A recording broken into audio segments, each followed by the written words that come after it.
imigambwe iboneka ko vy'ukuri tumvikana n'ubutegetsi si imigambwe usanga yoroherezwa mu buzima bwayo. Nko muri no ndwi kuva kwa gatandatu heze gushira ku munsi wa gatatu, wumvise nko mu ntara ya Bururi bafatira rimwe abakuru b'umugambwe CNL, umugambwe ugira kabiri mu gihugu, bagafata abakuru b'umugambwe mu makomine yose y'intara ya Bururi, umuntu asigara afise ikibazo. Ugasanga hirya no hino mu gihugu baguma bafatwa abo bantu, ugasanga abanywanyi babo nuko nabo bariko barafatwa kandi umugambwe ntaco ushobora kugira. Iyindi migambwe urero n'umugambwe ukomeye uri no mu nama nshingamateka, aho ntaco umuntu avuga ku yindi migambwe isigaye, imigambwe vy'ukuri biboneka ko idahuza na CNDD-FDD itari mike ibaho, abayirongoye bari mu mahanga barahunze. Narigeze gukurikira urwandiko rukomeye rwanditswe na Gervase Rushikiri, yahoze ari cegera ca kabiri c'umukuru w'igihugu c'umuhisi Petero Nkurunziza. Niwe yanditse agira ati mu butegetsi bakiri muri leta tibumvirije byari gake cyane nk'umuhisi Perezida Nkurunziza yashobora kuvuga ibijyanye na Ndadaye, yavuga ko atahuza mu vyiyumviro nawe, akavuga ko ahubwo Perezida Nkurunziza yasubiramo rwose gwa gasore mugabe Ndadaye byari bigoye. Kandi kanatsinda ivyo twabonye mu kiringo ca gatatu ca Petero Nkurunziza, Ndadaye yagiye kuvugwa cyane mu kiringo ca gatatu, ariko mu biringo bibiri vy'imbere ibijanye na Ndadaye n'ubutwari bwiwe ntitwavyumva bivugwa n'ubutegetsi nk'uko uyu munsi tuvyumva biriko biravugwa. Uyu munsi rero uko usanga babikoresha ntabwo bahagarara cyane ku vyiyumviro Ndadaye yasize imbere. Uyu munsi bariko baramuvuga bahagarara cyane ku buhutu, ku bwoko bwiwe, nico bahagararako. Kuko mu mpera mu kiringo ca gatatu Petero Nkurunziza amaze umuhisi, ndakibwira yuko umuhisi Petero Nkurunziza amaze kwitoza ubugira gatatu bikavyara ingorane vyavyaye, ubutegetsi bwiwe bwateye buja kwiyambika ivy'amoko, buhinduka ubutegetsi bwabugwanira ubwoko kanaka abarivyo batera biyambika. Ku buryo rero ikibazo ca mbere mu gihugu c'u Burundi tumaze imyaka 27 tuvuga ko twinjiye mu ntwaro ya demokrasi. Mbega hano turafise ikibazo, mbega vy'ukuri abarundi no munsi bokwemeza ko batanguye gutangura inzira ya demokrasi, hari aho bageze mu vyerekeye demokrasi? Ikibazo kindi gira kabiri, hari umuntu yabajije ati hari umuntu yahawe agateka mu gihugu c'u Burundi nk'incungu ya demokrasi nyakwigendera Perezida Melchior Ndadaye. Umuntu yabajije ati vy'ukuri mwoshobora kwerekana ibintu bitatu baba barafatiye ko kugira ngo Perezida Melchior Ndadaye ahabwe kano gateka ko kuba incungu ya demokrasi mu gihugu c'u Burundi? Ati mbega nyimba koko yabihawe abikwiye, vy'ukuri no musi yogaruka yoshimira abarundi kubijanye na demokrasi. Murakoze. Akabazo mumbajije hano naho karimwo tubiri. Akabazo ka mbere kagira kati mbega Uburundi nyuma y'imyaka 27 tuvuga ko twinjiye muri demokrasi, uyu munsi koko twovuga ko turi muri demokrasi? Kino kibazo niraza ko kiza koroha kubera ko namaze gutanga ivyo umuntu ashobora gufatirako mu kuvuga ko igihugu kiri muri demokrasi. Bijya natanze bitandatu, umuntu arashobora kubikoresha bikamworohereza kuzarishura araba ati mbega turi muri demokrasi canke ntituyirimwo. Ndaza gutanga aho je mpagaze uko ibintu ndabibona, uwundi ashobora kubibona ukundi arabiye kuri bijya bimenyetso natanze bitandatu, ariko uko ndabibona ndaheza ndabibahe. Nobanza nkibutsa ko mu Burundi muri bwa bwoko bw'intwaro nari navuze uravye ubutegetsi buva n'ababufise nari namaze gutanga, nuko mu mwanya wa mbere twari dufise bwa butegetsi bw'umuntu umwe, ya monarchie, ubutegetsi twahaye umwami w'u Burundi tukamwita Sebarundi, abasigaye bagasigara bameze nk'abana biwe. Koko umuntu avuze ngo ubutegetsi bw'umuntu umwe womengo yatwara wenyene, sivyo, kuko umwami baravuga ko agirwa n'abagabo, ibwami yari afise abamuhanura, yari afise abo bakorana, yari afise kandi abaganwa, yari afise n'abatware, ariko nyene ubutegetsi ku bw'abarundi yari umwami wabo, ubutegetsi bafata ko yahawe n'Imana. Mu nyuma hamaze kuza abakoroni, ubutegetsi bw'umwami nta kintu kinini bwari bukivuze mu byo gutegeka, naho mu mutima w'abarundi umwami wabo yagumye ari umuntu adasanzwe. Mu nyuma niho tugiye kugera mu bihe byo kwikukira, vyitwa ko abakoroni bari bahari, bateye bazana ihiganwa mu vya politike, baremera imigambwe myinshi kwibaho, baremera ko abantu bahiganwa. Ntivyoroshe n'ico gihe, mugabo ihiganwa ryarabayeho cyane cyane mu kwezi kw'icenda mu 1961, aho iprona y'umuganwa Rudoviko Rwagasore n'imigambwe bari kumwe batsinze ayo matora ku rugero runini cyane, iyindi migambwe iratsindwa. Bose baremera aho intahe ishize, mugabo bivugwa ko abatsinzwe bagumanye agashavu, baranashavura kandi n'abakoroni batwara Uburundi ico gihe, kubona hatsinze umuntu avuga ko ashaka intahe yo kwikukira y'ubwo nyene. Ivyakurikiye turabizi twese muri kahise kacu, ryabaye igandagurwa ry'uwatsinze amatora ry'umuganwa Rudoviko Rwagasore, umugambwe wiwe utera uburabuzwa, mu nyuma Uburundi burikukira. Intwaro y'iki gihe twikukiye, sinzi uko noyita uyu munsi, ni intwaro uko imyaka yagiye iragenda, novuga ko umengo yari hagati. Ku ruhande rumwe hariho ibimenyetso usanga mu ntwaro za demokarasi, ibimenyetso bitari bike. Ku rundi ruhande ntavyo nzi urugero umunyagihugu w'Uburundi yari afise rw'umwidegemvyo, ntavyo nzi, simfise ibimenyetso bikwiye vyotuma ashobora kugira ico mvuze neza ku butegetsi bwakurikiye twikukiye mu myaka 4 ya mbere. Ikizwi ico n'ubutegetsi bwakurikiye kuva mu 1966 bwo bwabaye ubutegetsi bw'abasirikare. Ico gihe vyaraboneka neza ko ubutegetsi buri mu minwe y'umugwi mutoyi. Hari bamwe ubutegetsi bw'ico gihe babwitirira ubwoko, ariko je sinemera ko hariho ubwoko na bumwe burigera butwara, sinibaza ko binashoboka ko ubwoko butwara. Hariho umugwi wari ufise ubutegetsi, uwo mugwi cyane cyane wari umugwi w'abasirikare. Abasirikare nibo bonyene bemeza uwutwara igihugu. Abasirikare nibo bonyene bashobora gukura uwufise ubutegetsi, avuga bati ibyo ukora sivyo, turazanye uwundi.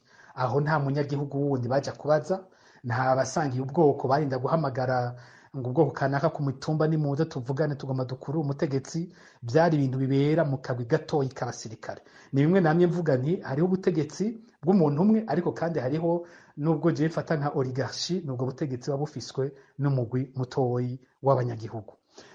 Ibwo butegetsi rero bwaramaze imyaka ishika kuri 20, ntihenze ngira ni imyaka nka 27 gushika mu 1993. Mu 1993 harabaye impinduka ikomeye. Iyo mpinduka yahereye mu 1990, niho mu butegetsi batangwe kugenda barikura ibintu bimwe bimwe bijanye n'umwidegemvyo w'abanyagihugu. Batangura kwemera ko amashirahamwe yigenga ashobora kubaho, n'amashirahamwe y'agati y'akazi na muntu aratangura kuvuka mu 1991. Haraba itegeko riyagenga, baratangura mu nyuma birazana ko habaho ibwirizwa shingiro ryemera imigambwe myinshi mu 1992. Iryo bwirizwa shingiro riratuma habaho amasendika yigenga, mu mwanya muto hatera havuka ibimenyeshamakuru vyigenga. Ni ukuvuga ko abarundi bari batanguye kugira umwidegemvyo, bariko barava muri cya gihe ivyumviro vyose, ugushaka kose, ubutegetsi bwose, ibintu byose byari mu minwe y'abasirikare n'akagwi gatoyi, bagaheza bagategeka mu mugango umwe rudende, ibiheza bigakogwa. Ahubwo ibintu bitera bija ku rundi rugero, abanyagihugu bandi basanzwe batangura kugira ijambo mu gihugu. Ivyo rero nivyo bidushikanaho mu 1993 habaho amatora ya mbere, umunyagihugu wese akitorera uwashatse amutwara. Haraheza haratorwa Perezida Melchior Ndadaye, haratorwa inama nshingamateka. Ibintu umuntu abiravye ako kanya wamengo turagiye kwinjira muri demokarasi. Twasa n'abatangaje muri Afrika kuko n'ibihugu bike vyari vyashoboye kuja ku rugero nk'uko twagiyeko, aho ubutegetsi bushobora guhinduka kubera amatora. Ariko rero vyamaze akanya gato, kuko ubwo butegetsi bwari bwatowe bwaciye butembagazwa, umukuru w'igihugu aragandagurwa, ibintu biraba nabi gushika naho hatinda kaza n'intambara, tumara imyaka mu ntambara. Mu 2005 harasubiye harabaho amatora nayo nyene co kimwe no mu 1993 yatumye habaho ihinduka ry'ubutegetsi mu Burundi. Imbere gato y'ayo matora mu gihugu hateye naho nyene hakomera ko abanyagihugu bashobora kuvuga, vyagiye biduga gahoro gahoro mu gushiraho amaradiyo yigenga arakomera, amashirahamwe yigenga yatubona muri kino gihe atera komera nayo, amasendika atera komera, ku buryo wabona ko abatwara igihugu bafise abantu bashobora kubavuguruza, bashobora guhakana ivyo bakoze bakababwira bati ivyo muri ko murakora sivyo. Hanyuma umukuru w'igihugu umugambwe wari ku butegetsi ico gihe urahiganwa uratsindwa na CNDD-FDD. Muri iyo myaka ya mbere ya CNDD-FDD twari mu gihugu novuga, iyo umuntu agiye karaba hariho ku isi nk'amashirahamwe mpuzamakungu agenda arapanga ibihugu ku isi ingene bikomeye muri demokarasi. Hariho ibihugu nyene bavuga bati ibi ni ibihugu vy'umwidegemvyo, les pays libres, arivyo biba birimo demokarasi. Hakaba n'ibihugu biri hagati bavyita les pays semi libres, biba biri hagati kuko niyo birashikira umwidegemvyo wuzuye, bikongera bikaba bigifise akantu ko gukinyiza umunyagihugu, no kuvuga umwidegemvyo ntubukwiye ku banyagihugu. Uburundi rero ugiye ukaraba muri aho hantu batondeka ibihugu, Uburundi barushira mu mugwi w'ibihugu bita semi libre.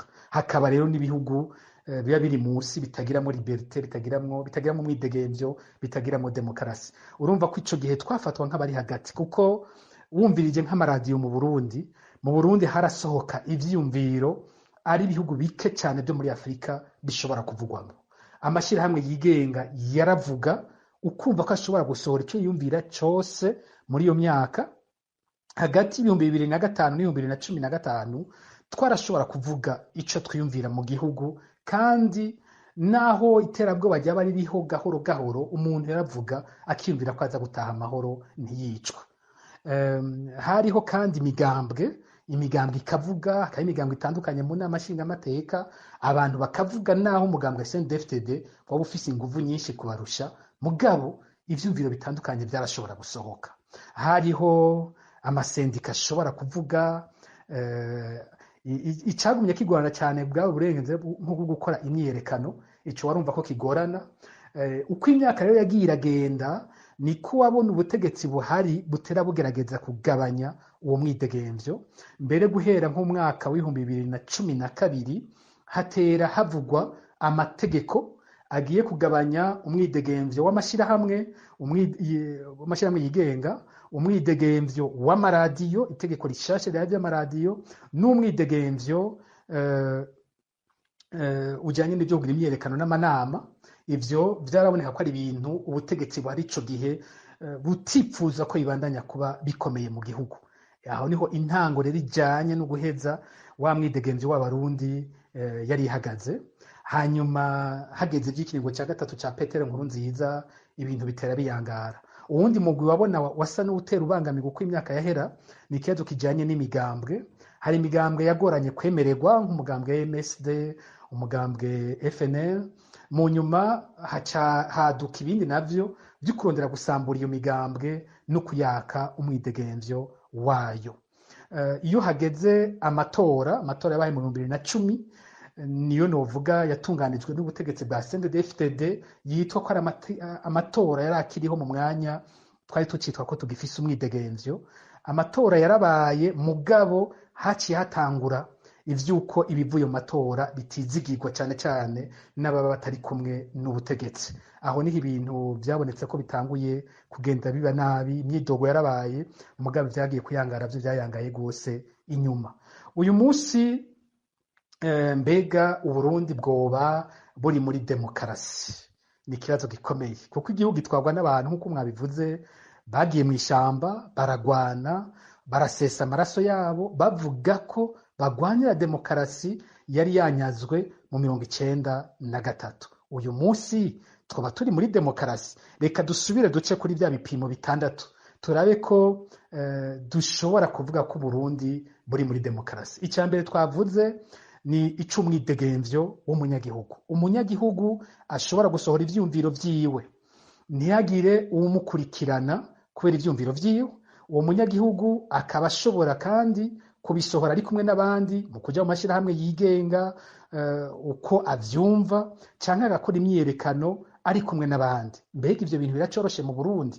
Uyu munsi mu Burundi umuntu ariko asohora ibintu bidashimisha ubutegetsi, abazi ko bishobora kumukwegera ingaruka zibi. Benshi ugiye nko ku mbuga ngurukanabumenyi barinda guhindura amazina. Hari abandi batwandikira ati murabizi neza yuko bataza kuvyumva ataco tuba. Birumvikana ko umunyagihugu adafise umwidegemvyo wose mu Burundi uyu munsi. Ico gukora amashirahamwe yidegemvya ashobora kuvuga kwa kundi ko imbere y'ibihumbi 2015 ntashoboka mu Burundi uyu munsi. Amashirahamwe mbere yigenga ari hanze y'igihugu. Mu Burundi ibimenyeshamakuru vyigenga vyinshi bishobora kuvuga uko vyari bimeze imbere ya 2015 biri hanze. Abo bose babikoramwo ivyo bimenyeshamakuru amashirahamwe bitwa abansi b'igihugu. Haracyari ibimenyeshamakuru bikeya, akaroro ni nk'ikinyamakuru Iwacu kigishobora gukora naco nyene kitoroherejwe kukubona amenyeshamakuru babo hari nk'abapfunzwe kubera ko gusa bagiye gutohoza inkuru. Ivyo ni ibimenyetso vya mbere vyerekana wa munyagihugu ko atidegemvya. Hariho bikeya gishobora ari ku munyagihugu Burundi uyu munsi nta mwidegemvya afise. Ugiye ku kijanye na etat de droit, mbega uyu munsi abarundi bose bari munsi y'amategeko. Umuntu yoshobora kubivuga. Uravye nk'ivyaha bikorwa mu Burundi, urabona ko ubutungane ingene bukoreshwa, hariho abo bushobora gukorako nabo budashobora gukorako. Hariho ibihangange bidakogwako. Hariho nk'abantu banyuruzwa.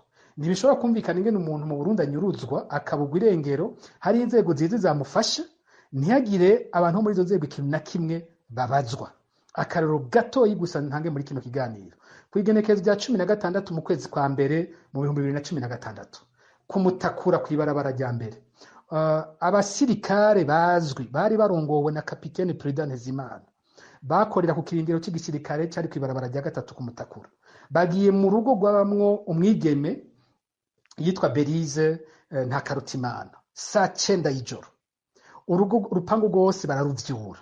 Uyu mukenyezi abasirikare binjira mu cumba ciwe kumusaka ari babiri, bamarayo umwanya munyo baramusohokana. Ababanyi bose barabaza bati Berize mu mutwaye hehe? Hanyuma Prudent Ntezimana arababwira ati murazi ko mwamuvuga ko turabicanyi, tugiye kumubaza aragaruka. Kuva ico gihe imyaka ibaye 4 atawurasura gukubita ijisho Berize Ntakarutimana. Tugasemerera abantu bakavuga, ahubwo ugasanga bibone bafise ubwoba ko bashobora no gupfa. Ngiki gihugu rero turi mu ni gihugu hari abantu bashobora gukora ibyo bashatse byose aho bashakiye, ntihagire n'umwe abakorako. Icyaha cyo kwa Berize ni giki? Nuko Berize yarimwe mu biyamira ikiringo cya gatatu cya Petero Nkurunziza kumutakura, akaba yarimwe mu batera indirimbo z'abari mu myiyerekano. Ni gute umuntu yashobora kuvuga ko ico gihugu gifise ubutungane bwigenga hashobora guca imyaka 4 umuntu yafashwe abantu babona mu rugo atavye kunyegeza hamwe bavuga ngo turiko turabesha, ariko ntihagire n'amatohoza abaho yo kuja kubaza ivyashikiye Berize ivyo ari byo. Ngiki igihugu kitagira ubutungane abanyagihugu bose ba munsi y'amategeko, ubutungane bukigenga bugashobora gukurikirana ibibazo nk'ico ca etat de droit nta kiriho. Ako nakarero gatoyi mu bundi burero amajana n'ibihumbi biri mu Burundi abantu bashobora kwicwa atana kimwe gikurikira. Nkuko kijanye n'ubutegetsi ngene butandukanije, urwego rw'ubutungane twavuze ingene buteza kwigenga muri demokarasi. Ubutungane bw'u Burundi ingene bufashwe, ingene umucamanza wo mu Burundi afashwe. Umuntu yashobora kugereranya urwo rwego n'urwego rw'umukuru w'igihugu. Umukuru wa sentare ntayinyuzwa, hari uwo mugereranya n'umukuru w'igihugu mu Burundi. Hari uwogereranya umukuru amakuru amasentare n'abatwara inama nshingamateka na nkenguzamateka mu Burundi. Hari uwogereranya abacamanza mu ntara akaza kubagereranya na babura amatari n'abashingamateka muri izo ntara, haba mu bugene bafashwe, mu cubahiro bafise, mu bugene bahembwa, muri byinshi cyane. Hari umuntu yoshobora kugereranya abo bantu. Umucamanza n'umuntu ashobora gufatwa, bashobora kugira ico bashatse aho bashakiye, nawe akaca ategerezwa kwicisha bugufi imbere yabo, mbere akaba umunywanyi w'umugambwe mu kinyegero kugira ngo ashobore kuronka n'ikibanza n'iryo teka ryo kwitwa nk'umucamanza mukuru ahantu abari. Umucamanza ngo n'uyo nta kintu kinini ashobora kumarira demokarasi, aguma ari umucamanza akoreshwa. Tugiye nko kubijanye n'ingene amatora ategurwa. Amatora arabaho mu Burundi, ayaherutse yarabayeho, mugabo nk'ivyo twumvise ni ibintu usanga bitangaje, aho ubona abantu bariko barahiganwa bagapfungwa bakabugwa irengero bamwe, aho wumva abahagararira amatora buca amatora bagafatwa ku bwinshi, aho ubona ku munsi w'amatora bamwe bagasohorwa ntibaje guharura, amatora akaba atabimenyesha amakuru vyigenga bihari vy'ukuri, amatora akaba kandi aba atandoreretse zigenga zihari kumwe vyahora bigenda imbere, hakaba abantu bayakurikirana bashobora kwemeza ibiyavuyemo ko ari ivy'ukuri, ugasanga amashirahamwe yemerwa kubikurikira n'amashirahamwe aba yegereye umugambwe CNDD-FDD. Nk'ico ayo matora biragoye bivuga ngo ni amatora yo muri demokarasi, amatora araba mugabo ni kimwe twavuga ko n'intwaro z'urutugu zimeze gute zikora amatora, ariko atari amatora amwe bavuga ngo yigenga ari mu mwizero, aba ku mugaragaro abantu bizera ibivamwo, nihiganwa abahiganwa bakaba bangana bafise ububasha bungana. Ntabwo biboneka ivyo bintu muri kino gihe mu Burundi. Hari n'abandi batari bake bari mu migambwe, bari muri politike, usanga badashobora kwitoza, bamwe bari mu buhungiro, bararungitswe barahunze igihugu kuko mu gihugu cyabo bahageze bashobora kuca bicwa. Ugiye nko ku kijanye n'imigambwe myinshi mu gihugu, imigambwe iriho, ariko naho nyene naho iriho, imigambwe iboneka ko vy'ukuri tumvikana n'ubutegetsi, si imigambwe usanga yoroherezwa mu buzima bwayo. Nko muri ino ndwi kuva kwa gatandatu heze gushika ku munsi wa gatatu, wumvise nko mu ntara ya Bururi bafatira rimwe abakuru b'umugambwe CNL, umugambwe ugira kabiri mu gihugu, bagafata abakuru b'umugambwe makomine yose y'intara ya Bururi, umuntu asigara afise ikibazo. Ugasanga hirya no hino mu gihugu baguma bafatwa abo bantu, ugasanga abanywanyi babo nuko nabo bariko barafatwa kandi umugambwe ntaco ushobora kugira. Iyindi migambwe urero n'umugambwe ukomeye uri no mu nama nshingamateka, aho ntaco umuntu avuga ku yindi migambwe isigaye, imigambwe vy'ukuri biboneka ko idahuza na CNDD-FDD itari mike ibaho, abayirongoye bari mu mahanga barahunze. Waja nko kuri kimwe kindi twavuze tuti muri demokarasi hategereza kubaho ikiganiro hagati y'abanyagihugu bonyene muri ya mashirahamwe twavuze ateza kuba yigenga, amashirahamwe yigenga akomeye mu Burundi ari hanze yarahunze igihugu, ntarikuriye kuba mu Burundi. Waja ku maradiyo yigenga, ibimenyesha makuru vyigenga vyofasha ibiganiro mu gihugu, navyo nyene urabona ibitari bike vyarahunze igihugu, n'abasigaye bateza kwigengesera bazi ko umwanya wari wose ashobora kugirirwa nabi. Waja kandi ku gice ca nyuma c'ibiganiro hagati y'imigambwe na leta, urabona ko ari ibintu bigoye cyane. Bose bagira bati ntihabe ibiganiro kugira ngo hatore umuti w'ikibazo kiri mu Burundi, ubutegetsi bw'ukabona ko butipfuza ko imigambwe yosubira gukomera, n'ico kiganiro basa n'abatagikeneye. Rero umuntu afashe ku bimenyetso vyose bikuru bikuru biranga demokarasi, ubona mu Burundi turi kure cyane. Hamwe twahora bavuga ngo turi semi libre, twarahataye. Ubu ugiye kuraba bariko barapanga Uburundi buri mu bihugu vya nyuma bijanye n'umwidegemvyo, biri mu bihugu bafata ko ibihugu bitagiramwo umwidegemvyo kandi bitagiramwo demokarasi, iba ariko arabitondeka. Kandi nanje ibyo nciyeko nanje mbona ari uko bimeze mu Burundi, nta demokarasi iriho.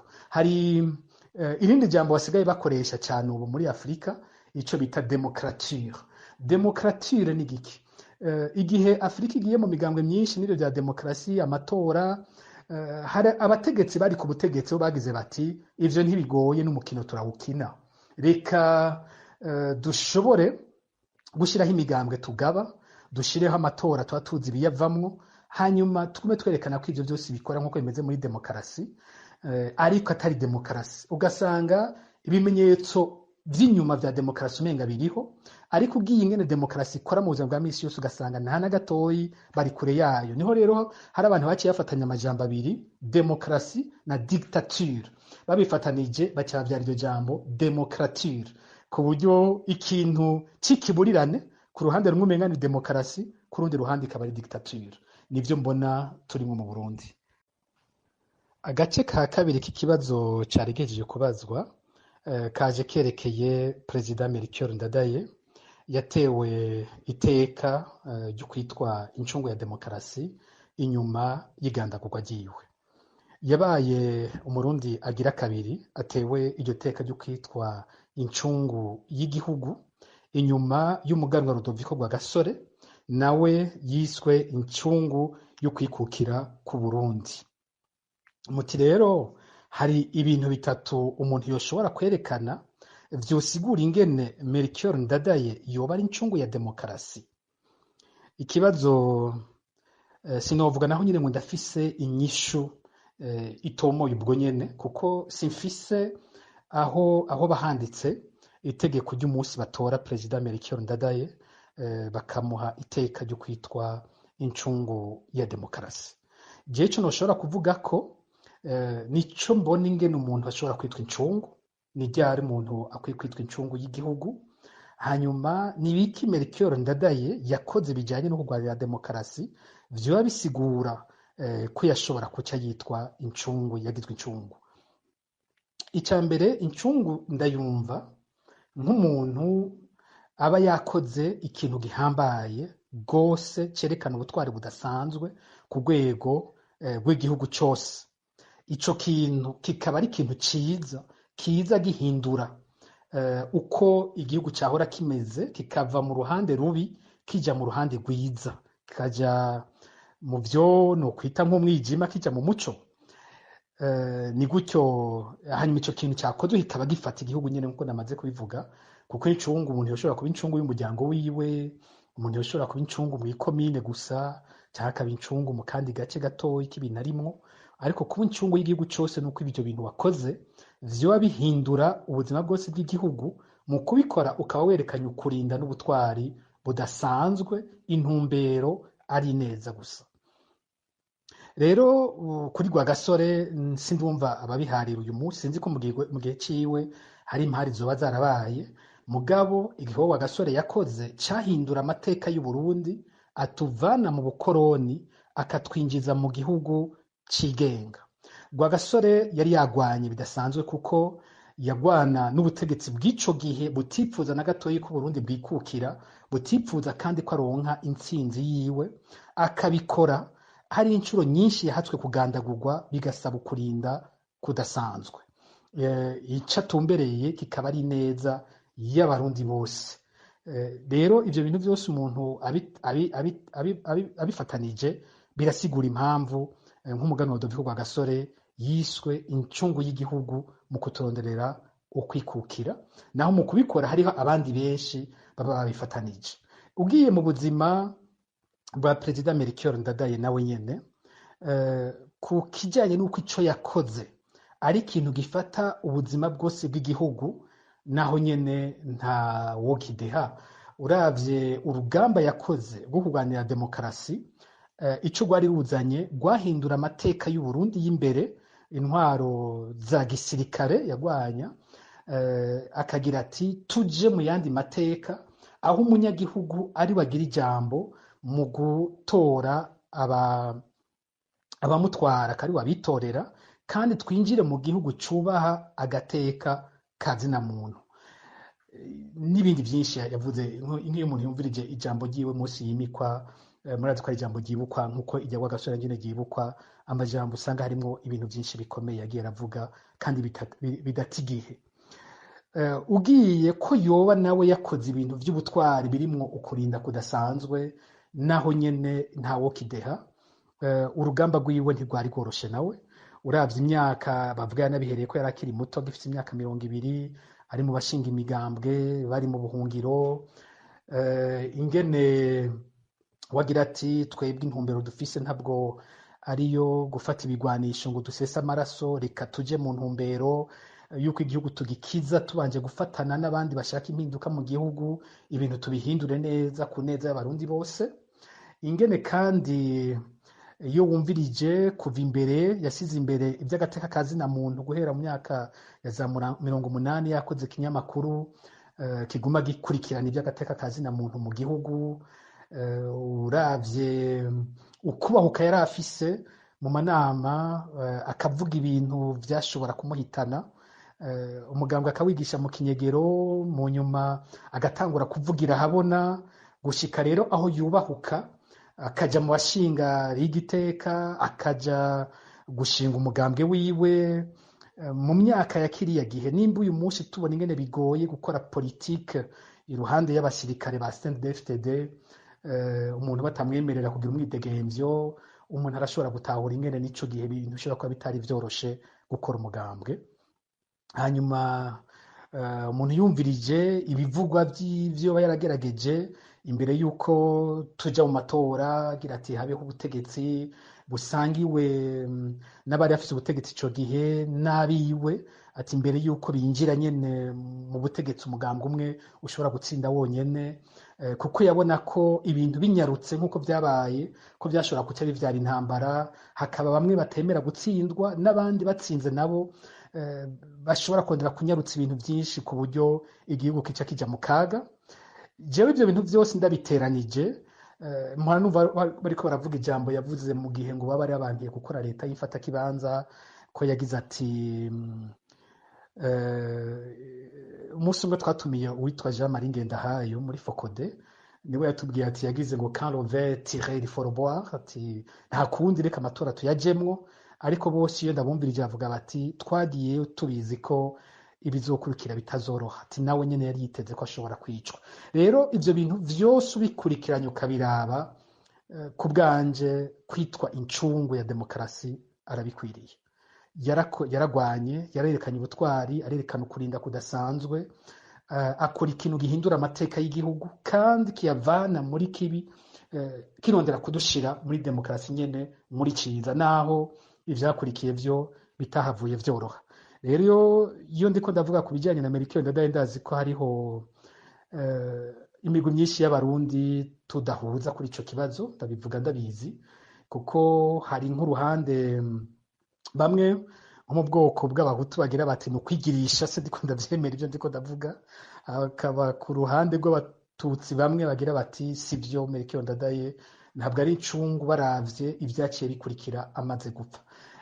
Sindabifata jewe gutyo, kuko simbona ko umuntu ashobora guhogwa ivyabaye yapfuye. Umuntu yohogwa ivyabaye ari muzima, ivyo bagira bati we nyene yarategetse ikintu kinaka, ngibi ivyemezo, ngibi ivyo yakoze. Ariko ibintu biba umuntu yagandaguwe biragoye. Hari n'abagira bati kuba nyene haciye haba nk'intambara abantu bakicwa, nuko we nyene yari yabiteguye ari ibintu bibi. Ariko uko nabonye vyagiye bibasi iwacu gusa no mu bindi bihugu, ahantu henshi iyo hishwe umuntu w'umutegetsi atowe gutyo yizigiwe cyane, akaba kandi ari umuntu mu mitima y'abanyagihugu biwe afatwa nk'uwaraje kubabohoza, giturumbuka akaca yicwa, kenshi harabaho inganda, n'igihe aba ari umuntu w'akarorero mu kuharanira intwaro zidaciye mu nguvu. Ubu rero n'igihe nka Gandhi yishwe mu Buhindi, ivyakurikiye ntabwo vyabaye vyiza, naho mw'isi nzima umuntu wa mbere avuga ko yigishwa la non violence ari Mahatma Gandhi. Igihe Martin Luther King yishwe muri Amerika, nawe nyene mu mavire menshi yo muri Amerika habaye ibintu bibi cyane, baraturira ibintu, kandi Martin Luther King ubuzima bwiwe bwose yabayeho agwanira ko bahindura ibintu ata kintu na kimwe bakoze kijanye n'ukonona cyangwa gusesa amaraso. Rero biragoye ko abantu babihuriza ko, ndabizi ko abarundi gushika ubu bose badahuriza ku kibazo kijanye na President Melchior Ndadaye, mugabo jewe ndi muri uwo mugwi wamufata nk'incungu, kuko nasomye vyinshi bimwerekeye muri kahise kiwe, navuganye na benshi bagendanye nawe, naravye ivyo yiyandikiye we nyene, nkumviriza n'ivyo yavuze, mbona ivyo avuga bisa n'ivyo tugwanira uyu munsi. Ni naho tuja ku kibazo cabajijwe n'uwundi mu kurangiza abambe mwabagiye muti mbega hamwe Melchior Ndadaye yozuka uyu munsi akagaruka, ibintu vy'uno munsi yobifata gute? Ntavyo nzi. Aho umuntu abagira aje mu byo no kwita speculation, ntidushobora gufata abantu bapfuye ngo tuvuge ngo bazutse ngo bokora ibi ngo bokwifata gutya, twaba tugira dutangure kubesha. Tugira dutangure kubesha, ivyo sivyo, nta kubatamika ibyo batavuze, nta kubavugisha ibyo batavuze, nta kubakoresha ibyo batakoze. Umuntu yogarukira ku byo tubazi ko nyene mu mwanya wabo, kuko muri ico gihe kindi ntushobora kumenya uko yo kwifata mu gihe ico gihe kitaba gisa n'igihe ciwe. ariko icyo nshobora kongera ko gusa ni uko bimwe mu byo yagwanije uyu munsi ndabibona uko nyene yariko arabigwanya nawe niko bimeze. Aha niho ngomba ngaruke ko gatoyi. Narigeze gukurikira urwandiko rukomeye rwanditswe na Gervase Rushikiri yahoze ari cegera ca kabiri c'umukuru w'igihugu c'umuhisi Petero Nkurunziza. Niwe yanditse agira ati mu butegetsi bakiri muri leta tibumvirije byari gake cyane nk'umuhisi perezida Nkurunziza yashobora kuvuga ibijyanye na Ndadaye. Yavuga ko atahuza mu vyiyumviro nawe, akavuga ko ahubwo perezida Nkurunziza yasubiramo rwose gwa gasore mugabe Ndadaye byari bigoye. Kandi kanatsinda ivyo twabonye mu kiringo ca gatatu ca Petero Nkurunziza, Ndadaye yagiye kuvugwa cyane mu kiringo ca gatatu, ariko mu biringo bibiri vy'imbere ibijyanye na Ndadaye n'ubutwari bwiwe ntitwavyumva bivugwa n'ubutegetsi nk'uko uyu munsi tuvyumva biriko biravugwa. Uyu munsi rero uko usanga babikoresha ntabwo bahagarara cyane ku vyiyumviro Ndadaye yasize imbere. Uyu munsi bariko baramuvuga bahagarara cyane ku buhutu, ku bwoko bwiwe, nico bahagararako. Kuko mu mpera mu kiringo ca gatatu Petero Nkurunziza amaze umuhisi ndakigaye kuko umuhisi Petero Nkurunziza amaze kwitoza ubugira gatatu bikavyara ingwane vyavyaye, ubutegetsi bwiwe bwateye buja kwiyambika ivy'amoko, buhinduka ubutegetsi bwabugwanira ubwoko kanaka abarivyo batera biyambika, ku buryo rero icitwa cose umuhutu yoba yarapfuye yoba ucumengo muri ico gihe birahuye. Ariko Melchior Ndadaye ntabwo urugamba rwiwe yigeze agwambika ubwoko gutyo nyene mu mvugo ziwe, ntivyigeze bibaho, ku buryo wumvirije n'abamuzi akiri muto cyane, wumvirije intahe zabo yarashimika gose ku kwerekana ko ikibazo c'Uburundi atari ikibazo c'amoko, ari ikibazo c'umugwi mutoyi w'abantu bihariza ubutegetsi, bakaca kandi abo bihariza ubutegetsi ushobora gusanga bamwe abahutu n'abatutsi, hanyuma bakaja guhonyora abanyagihugu batoyi barimwe abahutu n'abatutsi nyene, bakabahonyora bose. Narijya we yarafise ivyumviro bimwe vya socialisme bitari bija muri communisme. Ivyo vyumviro vyiwe vyari bihagaze gutyo, ico bita la lutte des classes, ataho kiba gihuriye n'ivyo bita amoko iwacu. Rero wumvirije abariko baravuga Melchior Ndadaye uyu munsi cyane cyane muri ubwo butegetsi, ntabwo bahagarara cyane ku vyumviro yagwaniye. Ko yagwanije intwaro za gisirikare ntuzokumva ariko barabivuga. Ntibashobora kuvuga ko Melchior Ndadaye yagwaniye ko abasirikare ibikorwa vyabo biba munsi y'abasivile, mu gihe abasivile ari bo baba barongoye leta, abasirikare bagakora ibikorwa vyabo bijanye no gukingira umutekano w'igihugu, imbibe z'igihugu, atabwo aribo baja hejuru ngo bategeka abasivile ku buryo igihugu bakakukigira nk'ikambi. Ivyo ntuzovyumvana na rimwe leta ya CNDD-FDD, biratandukanye na Melchior Ndadaye.